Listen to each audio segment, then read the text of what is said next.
Addiction. It's a heavy word, isn't it? But here's the truth. It's not just about alcohol or drugs. 1 in 10 people struggle with substance addiction, but all of us face what I call micro-addictions. Things like mindlessly scrolling social media, binge-watching Netflix, or even the need to always be right. Yes, you can be addicted to your own thoughts. But let's pause and ask why. Why do we keep reaching for these things? It's not the object, it's the emotion they give us. The relief, the distraction, the comfort. In fact, addiction isn't about the thing itself. It's about escaping discomfort, escaping pain. It's a repetitive process that continues despite the consequences. Seeking pleasure and escaping discomfort, it's a survival mechanism hardwired into us. But when does survival turn into self-sabotage? And more importantly, how do we stop? Overcoming addiction isn't easy, and one big reason? Guilt. That nasty little emotion that turns your own mind into a bully. It whispers, "You'll never change. Everyone thinks you're weak, might as well act like it." But guess what?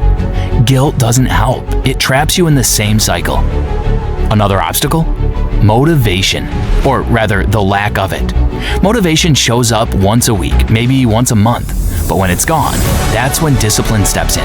And discipline, well, that's where real change begins. The word addiction comes from the Latin word meaning enslaved by or bound to. But what if I told you there's a tool, an ancient, simple tool that helps you break those chains? That tool is meditation.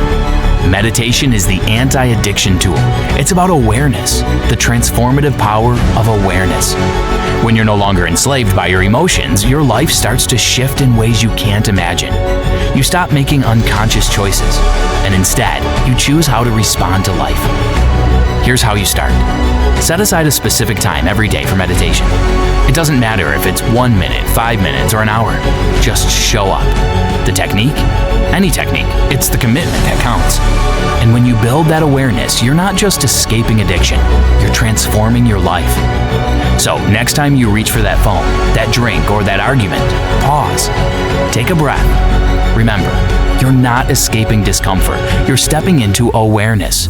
And that's where the real freedom begins.